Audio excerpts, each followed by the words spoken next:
दोस्तों, आप सभी का स्वागत है पीपीआई ट्यूटोरियल में। और आज की इस वीडियो में हम लोग करने जा रहे हैं बिहार पैरामेडिकल का 2017 यानी 2017 का बायोलॉजी क्वेश्चंस प्रीवियस ईयर्स का, जो कि पूछा गया था डीसीईसी के पैरामेडिकल के एग्जाम में। आज हम लोग करेंगे 2017 के बायोलॉजी क्वेश्चंस जो भी पूछे गए थे 2017 के बिहार पैरामेडिकल के एग्जाम में।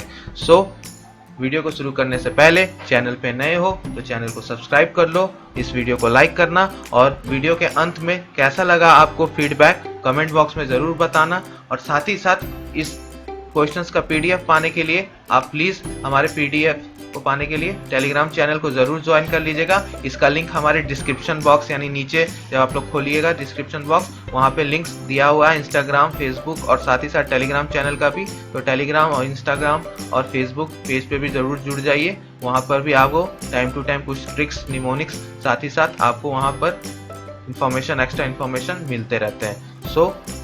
चलिए आज की वीडियो को शुरू करते हैं। तो सबसे पहले क्वेश्चन नंबर 1 है कि कौन सा सबसे समान खरपतवार है जो लगभग हर फसल के साथ उगती है। तो आपको बताना है इंग्लिश में which is the most common weed that grows with almost every crop. तो हर फसल के साथ कौन सा वो खरपतवार है जो उगता है। तो वैसा खरपतवार आप बताइए कि जो हर के साथ उगता है। तो आपको बताना है वीड का मतलब क्या होता है कि वैसे अनवांटेड प्लांट्स जो कि आपका खेत में जब भी खेती होती है तो साथ में जो भी फसल लगाया जाता है उसके साथ खरपतवार उग जाता है, उसको हम लोग अनवांटेड प्लांट, जो हम लोग को नहीं चाहिए अनवांटेड प्लांट्स उग जाते हैं, ग्रो कर जाते हैं हमारे फसल के साथ, जो भी फसल हम लोग लगाते हैं अपने खेत में। तो एक मोस्ट कॉमन आपको बताना है कि जो हर जगह ही पाया जाता है और आसानी से उग जाता है। तो आपके 4 ऑप्शन है, चौलाई यानी एम्पैरेंथस, जेवी यानी जेवी, हीराखुर्री और चौथा है बथुआ। तो आपको बताना है एमरैंथस, जैवी, हिरनखुर्री और या भतुआ। तो कौन सा आपका इसमें से करेक्ट आंसर है। तो इसका करेक्ट आंसर आपका होगा ए चौलाई। चौलाई जो है आपका हर जगह मोस्ट कॉमन वीड्स है जो हर जगह आपका उग जाता है। तो एमरैंथस इज द करेक्ट आंसर। और ये आपका बायोलॉजी का क्लास 11th का चैप्टर नंबर 2 और 3 दोनों को स्टडी कीजिएगा। एमरैंथस वैसे आपका बायोलॉजिकल क्लासिफिकेशन में है और थोड़ा बहुत 3 चैप्टर में भी इसका वीड्स का डिस्कशन किया हुआ है। तो ये चैप्टर नंबर 2 और 3 क्लास 11th का है, ठीक है। तो एमरैंथस करेक्ट आंसर है। और वीड होते क्या है, वीड वही होते हैं अनवांटेड प्लांट्स जो आपका न्यूट्रिशन ले लेते हैं, मतलब इसके वजह से आपको सही से जो फसल है आपका जो लगाया जाता है उसको न्यूट्रिशन नहीं मिलता है, साथ ही साथ उसका जगह भी घेर लेते हैं तो ग्रोथ भी नहीं होता है। तो ये हमारे किसान भाइयों के लिए यानी ये सही चीज़ नहीं है, क्योंकि इनसे उनकी प्रोडक्शन कम हो जाती है फसल्स की। तो इसको मारने के लिए वीडीसाइड्स आते हैं। क्या मारने के लिए आते हैं? वीडीसाइड्स। वीड्स को मारने के लिए केमिकल्स आते हैं जो कि कॉमन वीड्स को मार देते। तो उसी का छिड़काव होता है, साथ में साथ इंसेक्टिसाइड्स का भी होता है। कीड़े की वजह से भी जो फसल खराब हो जाती है।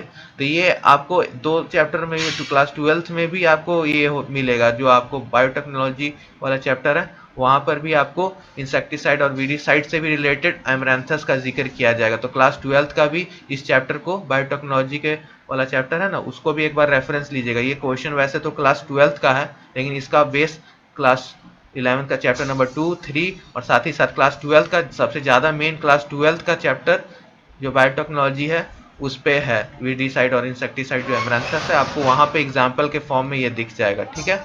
चलिए ये क्वेश्चन मैं सोचता हूँ कि आपको चैप्टर्स भी पता चल गया और कहाँ से पूछा है ये भी पता चल गया। तो नेक्स्ट क्वेश्चन पे चलते हैं। नेक्स्ट क्वेश्चन आपसे पूछा जा रहा है कि किस एक के प्रतिदिन का जल आवश्यकता न्यूनतम होता है। Which one has the minimum water requirement per day. सबसे कम वाटर रिक्वायरमेंट किसका होता है। तो option number A pig, B poultry, C cow और डी कैमल। तो सुअर, मुर्गा, गाय या ऊँट, किसका सबसे कम होता है। तो सबसे सिंपल भाषा में यहाँ पर आपको दिखेगा जिसका साइज छोटा है उसका होना चाहिए minimum water day requirement per day का, लेकिन ऐसा नहीं है, क्योंकि आपको अगर लगेगा तो मुर्गा, लेकिन ये आंसर नहीं होगा, ठीक है। सबसे बड़ा साइज है फूड का, तो आपको लगेगा ये कैसे हो सकता है, बट आंसर आपका सही डी है। आंसर डी है, कैमल। कैमल आपका सबसे कम रिक्वायरमेंट है इसका वाटर का। ऐसा क्यों है? क्योंकि कैमल्स आपके पता है ये आपको कहाँ, तो आपके जहाँ पर कम पानी पाया जाता है, रेगिस्तान में, डेजर्ट्स में पाए जाते हैं, वहीं रहते हैं। इनको आप लोग नहीं रख सकते, डेजर्ट्स में ही ये जिंदा रह पाएंगे और कहीं पे नहीं। ये डेजर्ट्स एनिमल्स हैं, ये वीराने में रहते हैं, डेजर्ट्स एनिमल्स हैं, तो ये सिर्फ रेगिस्तानों में रहते हैं। सो आपको इनका एक एडेप्टेशन ये होता है कि ये कम पानी, मतलब एक ही बार में पानी पीकर लंबे समय तक, यानी 13 से 14 दिन तक भी रह सकते हैं। तो ये एक ही बार में एकदम क्या होता है ना, 53 गैलन्स वाटर पी लेते हैं, यानी आपका लगभग 200 लीटर पानी एक ही बार में पी सकते हैं। और 14 दिन तक, ये 13 से 14 दिन तक बिना पिए हुए पानी रह सकते हैं और बिना खाए भी, क्योंकि इनके पास हम्स होता है ऊपर, जो हम्स में हम लोग स्टोर्ड होता है फैट। तो ये इसी को ग्लाइकोजिनोलिसिस करके, ग्लाइकोजिन्स में तोड़ के एनिमल फैट, इसे अपना जीवन, मतलब 13 से 14 दिन तक बिना खाए भी रह सकते हैं। तो फैट्स को ये लोग बर्न करके भी रह सकते हैं हम्प में, ठीक है। तो ये कैमल होगा, ना कि पिग, पोल्ट्री, काउ नहीं। क्यों? क्योंकि इसका हम बात कर रहे हैं मिनिमम रिक्वायरमेंट पे पर डे, तो इनका है बिना पानी पी के भी रह सकते हैं, तो आपका कैमल होगा, ठीक है। तो ये आपका था क्वेश्चन नंबर 2। आइए आज का तीसरा प्रश्न देखते हैं। तीसरा प्रश्न आपसे पूछ रहा है कि रेंडर पेस्ट का कारण क्या है। रेंडर पेस्ट का कारण क्या है? The cause of rinderpest is, first is bacteria, दूसरा वायरस, तीसरा फंगी और चौथा इंसेक्ट्स। तो आपको बताना है कि ये डिजीज आपका किन के कारण होता है। तो बैक्टीरिया, वायरसेस और फंगी। तो आपको रेंडर पेस्ट क्या है? रेंडर पेस्ट एक इन्फेक्शियस डिजीज है, इन्फेक्शियस डिजीज है, ठीक है। इन्फेक्शियस डिजीज है जो कि काउज होता है किसमें? आपका रूमिनेंट्स में। रूमिनेंट्स क्या होते हैं? मवेशी। एग्जांपल्स आपके कैटल्स, बफेलोस, जितने भी गाय भैंस, सब में ये बीमारी होती है रेंडर पेस्ट करके, इन्फेक्शियस डिजीज है, ठीक है। अभी किसके वजह से होते हैं? बैक्टीरिया की वजह से, वायरस की वजह से, फंगी की वजह से, कि इंसेक्ट्स की वजह से। तो ये आपका वायरस की वजह से होते हैं, वायरस, ठीक है। और कौन से वायरस? पैरामॉक्सियस वायरस, पैरामॉक्सी वायरस की वजह से, ठीक है। पैरामॉक्सी वायरस की वजह से ये होते हैं। और ये आपका सिम्टम्स है कि आपका फीवर आने लगेगा, रूमिनेंट्स को, मवेशी को, डिसेंट्री हो जाएगा, मरने लगेंगे, और स्किन्स भी खराब हो जाएगा पूरा, उनका आउटर स्किन्स है वो भी एकदम खराब होने लगेगा। तो ये है आपका कॉमन सिम्टम रेंडर पेस्ट का। बहुत डेडली होता है क्योंकि बहुत जल्दी आसानी से ये पट जाता है, पट जाना मतलब फैल जाता है, इन्फेक्शियस डिजीज, ठीक है। तो ये इस कारण से इसका सही आंसर बी होगा, यानी वायरस। और इस टाइप के ये एग्जाम्पल बेस्ड क्वेश्चंस है, ठीक है। एग्जाम्पल बेस्ड क्वेश्चंस है, ठीक है, जो कि क्लास 12 से आया है। रेंडर पेस्ट डिजीज के ऊपर जो चैप्टर है ना, उसके ऊपर से ये क्लास 12 से आया है एनसीईआरटी के। तो डिजीज वाला चैप्टर भी एक बार देख लीजिएगा, वहां से पूछा गया है, ठीक है। अब चलिए क्वेश्चन नंबर 4 में चलते हैं। क्वेश्चन नंबर 4 आपसे पूछ रहा है कौन सा एक तत्व की कमी के कारण होता है, which of the following lack of an element. तो एक है मैरास्मस, बी है बेरीबेरी, सी है आपका पेलेग्रा एंड डी है आपका ग्वाइटर। तो आपको बताना है तत्व, एलिमेंट की वजह से, मानी आवर्त सारणी में जितने भी तत्व है उनमें से कोई एक तत्व है जिसके कमी की वजह से हमारे शरीर में ये होता है। तो पहला है आपका मैरास्मस। मैरास्मस क्या है? मैरास्मस एक माल न्यूट्रिशन है।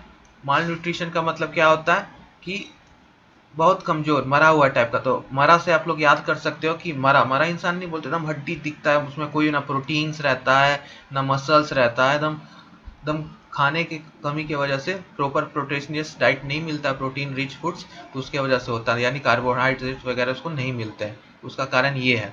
तो आपका मैरास्मस यानी माल न्यूट्रिशन, तो उसको प्रोटीन्स ये सब वाला डाइट, तो प्रोटीन तो आपका तत्व नहीं हुआ, ठीक है। बेरी बेरी देख लेते हैं। बेरी बेरी क्या है? बेरी बेरी भी आपका विटामिन से होता है, आई का समस्या, तो विटामिन B1, इसको हम लोग क्या बोलते हैं? थायामाइन, ठीक है।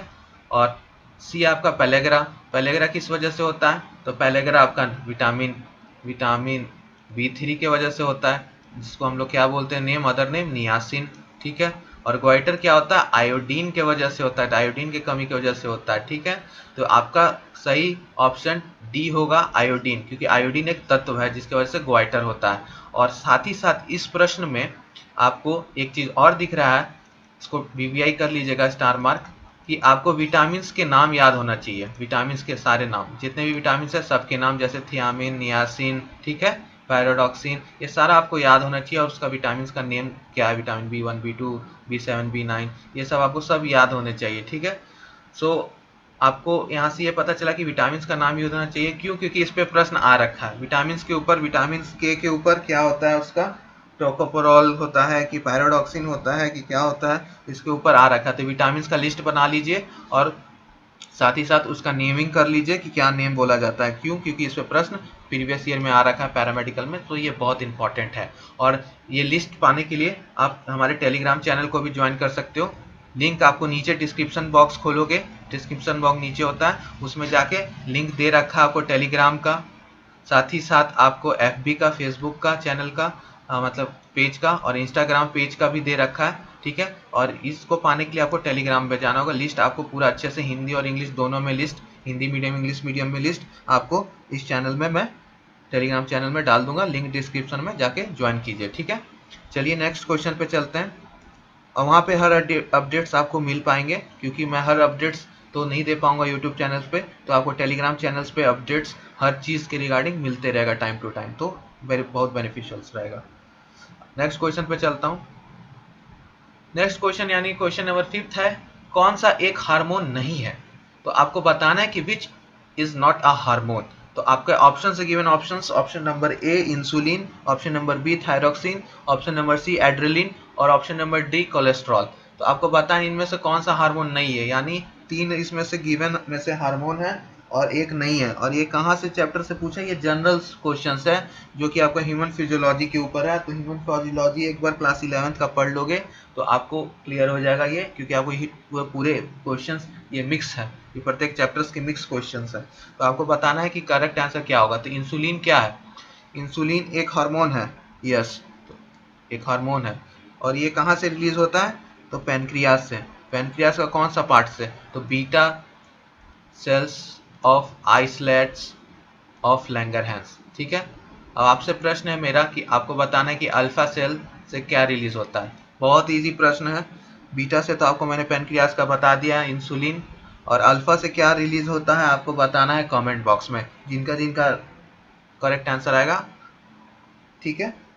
तो आपको बताना है अल्फा सेल्स से क्या रिलीज होता है। आइए बी देखते हैं, ऑप्शन थायरोक्सिन। थायरोक्सिन भी एक हार्मोन है, ठीक है, थायराइड से रिलेटेड है, तो ये भी आपका एक हार्मोन है। एड्रेलिन ये भी आपका एक हार्मोन है। अब ये दोनों कहाँ से रिलीज होता है, ये आपका काम है, वर्क है आपका, होमवर्क, कि आपको ये रिलीज कहाँ से होता है ये आपको जानना। और सही आंसर आपका क्या होगा? D, D cholesterol.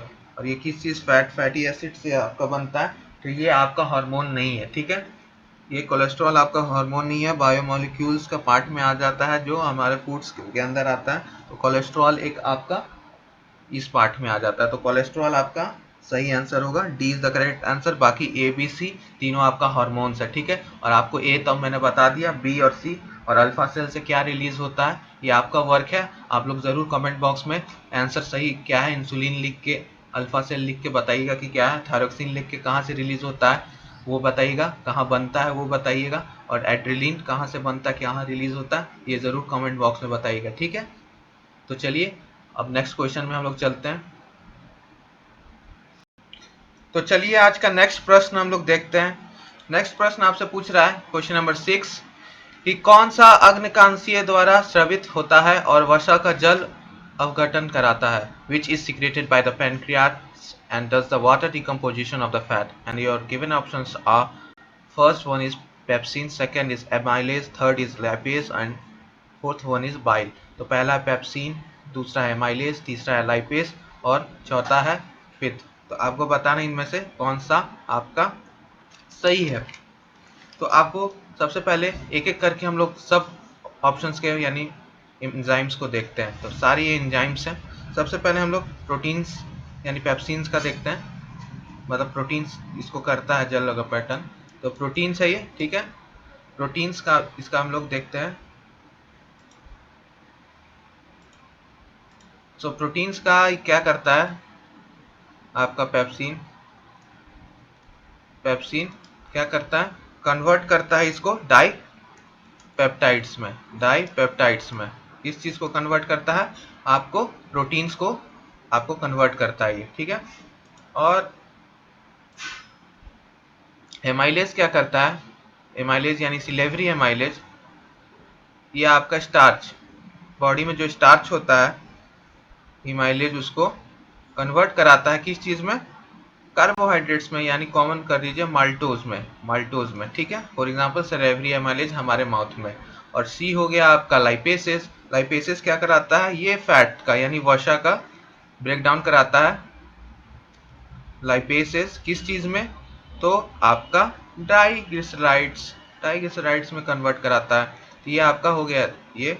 और बाइल है जो आपका मदद करता है लाइपेज एंजाइम को कन्वर्जन के लिए, ठीक है, किस चीज का, फैट का कन्वर्जन के लिए डाइग्लिसराइड्स में। तो ये था आपका डिटेल एक्सप्लेनेशन इस क्वेश्चंस का, ठीक है। और ये किस चैप्टर से आया है, ये chapter number 16 digestion and absorption से आया है, डाइजेशन ऑब्जॉर्प्शन से। और बहुत इंपॉर्टेंट चैप्टर है आपका चैप्टर नंबर 16 क्लास 11th का एनसीईआरटी का, डाइजेशन एंड ऑब्जॉर्प्शन। क्यों, क्योंकि इस पे हर साल आपको प्रश्न दिख रहे हैं। और वो मैं किस आधार पे कह रहा हूँ कि 2018 में पेप्सिन के ऊपर सवाल आया था। आप जाके प्रीवियस ईयर वीडियो प्लेलिस्ट में हमारे देखिए, वहां पर आपको 2018 का ऑलरेडी सॉल्व करा रखा हूँ, वहां पे पेप्सिन के ऊपर सवाल आया था। सवाल क्या है जाके वीडियो में एक बार देखिए।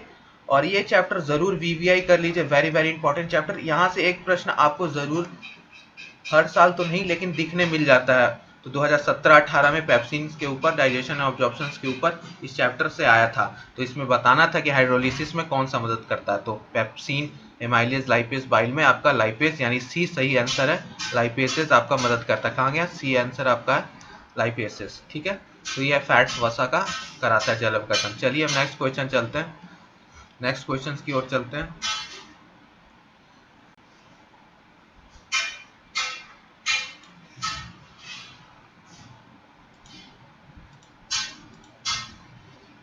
सो नेक्स्ट क्वेश्चन आपसे पूछ रहा है, क्वेश्चन नंबर 7, अगर एक जल में एक हानिकारक रसायन, अगर एक जल में एक हानिकारक रसायन आपका 0.03 ppm है, तो उस जल में रहने वाले मछलियां खाने वाले पक्षियों में इसका सांद्रता कितना होगा। सो आपको बताना है कि कॉन्सेंट्रेशन, अगर हानिकारक रसायन का जल में 0.03 ppm है यानी पार्ट्स पर मिलियन यानी 10 लाख में 10⁻6 में, सो आपको बताना है कि उसका मछलियां खाने वाली पक्षियों में उस जल को कितना होगा। तो in a water contain a harmful chemical 0.03 ppm, the fish eating birds living in it will have concentration, options are 25 ppm, 50 ppm, 240 ppm और 160 ppm। तो ये ppm वाला जो प्रश्न है ना, ये एक स्पेशल प्रश्न है जो ppm के ऊपर पूछा जाता है। इकोलॉजी चैप्टर का, ये इकोलॉजी चैप्टर क्लास 12th का है, ये क्लास 12th का है ये, ठीक है। इकोलॉजी चैप्टर के ऊपर है, ये यूनिट है इकोलॉजी, उसके ऊपर ये पूछा गया पीपीएम वाला। और ये है ना जो स्पेशल टॉपिक है, इसके ऊपर कंसंट्रेशन यानी बायो मैग्निफिकेशन इसको कहते हैं हम लोग, इस प्रोसेस को हम लोग बायो मैग्निफिकेशन बोलते हैं, बायो मैग्निफिकेशन, इसको हम क्या बोलते हैं, बायो मैग्निफिकेशन। और इसको दूसरा नाम है बायो एक्यूमुलेशन, एक्यूमुलेट करना बॉडी में डिफरेंट ट्रॉपिक लेवल्स के साथ। तो इसका एक सिंपल चार्ट है जो रिमेंबर कर लीजिए, लिख लीजिए नोट्स में, 0.003 ppm, ठीक है। फिर ये किस में होता है, वाटर में। फिर ये अगले ट्रॉपिक लेवल में जाता है तो इसका हो जाता है 0.04 ppm, ये किसके लिए है, जू प्लैंक्टॉन्स, ठीक है, जू प्लैंक्टॉन्स के लिए, प्लैंक्टॉन्स। फिर ये जाता है आपका स्मॉल फिशेज में, तो इसका हो जाता है 0.5 ppm, ये किस में, स्मॉल फिश, छोटी मछलियों में। फिर छोटी मछलियों को खाएंगी बड़ी मछलियां, लार्ज फिशेस, तो लार्ज फिश में इसका कितना होगा कॉन्सेंट्रेशन, तो आपका रह जाएगा 2 ppm। और फिश ईटिंग बर्ड्स में आपका हो जाएगा 25 ppm, फिश ईटिंग बर्ड्स, मछलियां खाने वाली बर्ड्स में, फिश ईटिंग बर्ड्स में इसका ये हो जाएगा। तो ये आपको पूरा चार्ट रिमेंबर होना चाहिए, ठीक है। इस चार्ट को लिख लीजिए, नोट कर लीजिए, और प्रत्येक ईयर्स का नोट्स बनाते चलिए यहीं से। आपको अच्छे तरीके से मैं डिटेल में एक्सप्लेनेशन कर रहा हूँ प्रत्येक क्वेश्चंस का, with their detail explanation of every MCQ and the topic from which the question is being asked from the NCERT book. I am also referring to that, so this is a very important lectures, so please continuous देखिए, ठीक है। तो इसका correct answer क्या होगा? 25 ppm is the correct answer. चलिए और इस साल का लास्ट प्रश्न के ऊपर चलते हैं। लास्ट प्रश्न क्या है और आपको कैसा लगा फीडबैक में ज़रूर बताना। क्लास अच्छा लगा कि नहीं, कुछ कमी हो तो वो भी बताना, अगले क्लास से उसको भी हम लोग थोड़ा सा देखेंगे, इम्प्रूव करेंगे, ठीक है, क्योंकि आपकी कमेंट्स बहुत वैल्यूएबल है हमारे लिए। सो आज का आखिरी प्रश्न जो पूछा गया था आपके 2017 के बायोलॉजी पैरामेडिकल सेक्शन से, वो थे कि एक दुर्घटना ग्रसित व्यक्ति को रक्तदान की आवश्यकता है, उसके रक्त समूह का ज्ञान नहीं है, उसके रक्त समूह का हमें ज्ञान नहीं है, उस किस समूह का रक्त दिया जा सकता है, बिना जाने हुए उसे किस रक्त समूह का दिया जा सकता है। तो a crashed person need blood transfusion, उसको ट्रांसफ्यूज करना है blood. He does not have the knowledge of his blood group and he have to given that blood group. कौन सा ब्लड ग्रुप दिया जाए इन निम्नलिखित में से? तो आपके ऑप्शन है ए, बी, ओ, ए, बी, ठीक है। तो आपको बताना है कौन सा इसमें करेक्ट आंसर होगा। तो इसके लिए चलिए पहले एक डिटेल में इसका चार्ट देख लेते हैं, उसके बाद हम लोग इस पे आएंगे। डिटेल में क्या है chart? Relationship between blood types and antibodies. ये रिलेशनशिप्स है ब्लड टाइप्स और उसके एंटीबॉडीज के साथ। तो ये बहुत इंपॉर्टेंट है, ठीक है, ये भी क्लास 12th के ऊपर है। सो आपका ब्लड टाइप ए है, ब्लड टाइप ए है, तो उसमें एंटीजेंस कैसे होंगे? ए के। तो उसको किसको डोनेट कर सकता है? ए और ए बी को, ठीक है। और उसमें एंटीबॉडी का सीरम क्या बनेगा? Antibody B. और कौन रिसीव कर सकते हैं? तो सिर्फ ए और ओ, ठीक है। तो डोनेट करने वाले ए और ए बी हैं और रिसीव करने वाले बस ए और ओ। बी में सेम है, एंटीजन ऑन किस में बनता है? बी के ऊपर एंटीजन बनता है। और किसको डोनेट कर सकते हैं? बी ब्लड ग्रुप वाले को और ए बी को। इसमें एंटी ए बनता है, ठीक है, और बी और ओ सिर्फ रिसीव कर सकते हैं। और ए बी जो यूनिवर्सल रेसिपिएंट होते हैं, यानी सबसे ब्लड ले सकते हैं हम लोग। फॉर एग्जांपल मी, हम सबसे ले सकते हैं, मेरा ए बी पॉजिटिव है, तो ए और बी इसके ऊपर इसका एंटीजन बनता है। और ये सिर्फ हम लोग का खासियत है कि हम लोग बस अपने वाले को ही दे सकते हैं, तो ए बी वाले बस ए बी को दे सकते हैं, ठीक है, लेकिन ले सभी से सकते हैं, ठीक है, सबसे ब्लड ले सकते हैं। तो सबसे स्मार्ट ब्लड ग्रुप है ये, सबको लो पर दो किसको? तो बस अपने वालों को। तो इसमें एंटीबॉडी किसी में नहीं बनते हैं तो नॉन है। और किससे रिसीव कर सकते हैं? सिर्फ ए बी से और ओ से रिसीव कर सकते हैं, ठीक है, रिसीव तो सबसे कर सकते हैं। और ओ क्या है आपका? ये ए और बी से भी रिसीव कर सकते हैं, इसमें ऐड कर लीजिएगा, ए और बी से भी रिसीव कर सकते हैं। और ओ तो किसी पे भी एंटीजन नहीं रहता। और ये किसको डोनेट कर सकते हैं? सबको, यूनिवर्सल डोनर है ये सबको। ए बी क्या है? ए बी आपका रिसिपिएंट है, सबसे ले सकता है, रिसिपिएंट, यूनिवर्सल रिसिपिएंट है। और ओ क्या है? डोनर, सबको डोनेट कर सकता है, यूनिवर्सल सबको, ठीक है। तो ये एंटी ए और एंटी बी रखता है एंटीबॉडीज में। और ये किसको रिसीव कर सकता है ब्लड? सिर्फ ओ से। तो ये डिटेल था। तो यहाँ से हमको पता चला कि उसका ज्ञात नहीं है, तो हम उसको ऐसा किसको दे सकते हैं कि डोनेट किसको कर सकता है? तो सारे ब्लड ग्रुप को कौन डोनेट कर रहा है? आपका ए बी ओ, तो ओ, तो आपका ओ होगा आंसर। क्यों? क्योंकि ये सबको डोनेट कर सकता है ब्लड, ठीक है। अगर यहाँ बात रहता है कि किससे ले सकता है, किससे ले सकता है, तो ए बी रहता, ठीक है। तो हम लोग उसको किस टाइप का ब्लड चढ़ाएं, ठीक है, तो हमको ओ ब्लड चढ़ाना होगा, ठीक है। ओ क्योंकि ओ किसी को भी डोनेट कर सकता है। और वो किस टाइप का पर्सन होगा? ए बी होना चाहिए, तो वो सबसे ले सकता है, लेकिन ओ तो किसी को भी जा सकता है। तो O is the correct answer, O आपका करेक्ट आंसर होगा। ओ ब्लड ग्रुप आपका किसी से भी रक्तदान ले सकता है, ठीक है। तो वो ओ ब्लड ग्रुप का इंसान होना चाहिए, तो ओ ब्लड ग्रुप उसको देना चाहिए, ठीक है। तो ये था आपका पूरा डिटेल एक्सप्लेनेशन आपका 2017 का। आई होप आपको ये पसंद आया होगा। इसी तरह के वीडियोस पाने के लिए आप ज़रूर पीपीआई ट्यूटोरियल को सब्सक्राइब कर लीजिए, चैनल पे नए हो तो। और कमेंट्स ज़रूर कीजिएगा और शेयर और सपोर्ट ज़रूर कीजिएगा, ठीक है। और पीडीएफ पाने के लिए ज़रूर लिंक पे क्लिक कीजिएगा, ठीक है, नीचे डिस्क्रिप्शन बॉक्स में।